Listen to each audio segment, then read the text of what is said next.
I'm Brittany Lewis, a breaking news reporter here at Forbes. Joining me now is Matt Taglia, Senior Director at Emerson College Polling. Matt, thanks so much for coming back on. Hey, happy to be here. Matt, we are about 4 weeks out from Election Day, and Emerson College Polling has a new national poll out showing Vice President Kamala Harris with a slight lead over former President Donald Trump in a very tight race. What are some of your takeaways? Yeah, so the race hasn't changed too much since we last polled it in September. We have Harris now at 50, Trump at 48.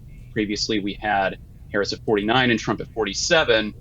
But we do see a little bit of movement within the different demographics. So Trump is now narrowly winning independents with 53%. Harris was winning those voters in the previous poll narrowly. So that could be a little bit of statistical noise. We might see that flip and flop heading into the final weeks of the election. There are very few undecided voters at this point. It's just 2%. We see an even gender split. So about 55% of women say they plan to vote for Harris, whereas 55% of men say they plan to vote for Trump. And we see that Harris is also narrowly winning the suburbs. So altogether, this looks a little bit like 2020. Harris is slightly down from where Biden was at the same time. Emerson had Biden up by about 4 points at the same time in 2020.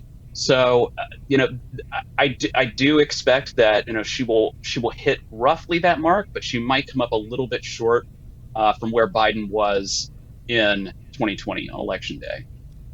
You made an interesting point that independents are now going more toward Trump opposed Harris. Is that because the top issues that independent voters care about the most are more aligned with Republican voters opposed to Democrats? Can you talk to us about that? Yeah, that could be the case. So independents, and frankly, everyone says that the economy is their top issue. But independents in particular, they sort of split the difference between Republicans and Democrats, but leaning a little bit more towards Republicans. So they say, the economy and cost of living are their top issue, but then immigration is their second issue. That's like Republicans. And then you look a little bit further, and threats to democracy is their third, which is more along the lines of Democrats. Harris wins those voters overwhelmingly. So, yeah, I think that there is something to be said there that Trump is tapping into, especially that economic messaging and immigration. He overwhelmingly wins those voters. And so as long as that trend holds, then that's good for his campaign. He's going to pick up some independent support aside from the diehard Republicans. Will it be enough? I don't know.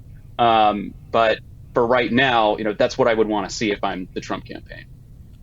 You noted at the top that there are only 2% of voters who are undecided as we sit here now, a month away from Election Day. Is that normal? Yeah, that's fairly normal. 2%, I think that's roughly in line with the 2020 election.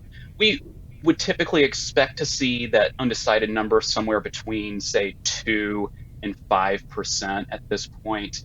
So it's not a big surprise to see that.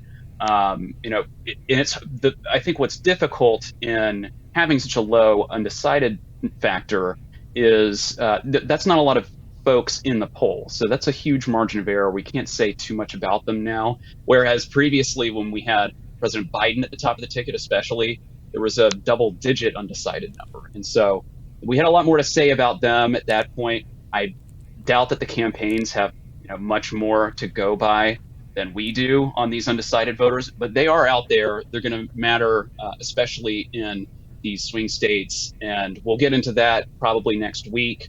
We'll have fresh swing state polls coming then.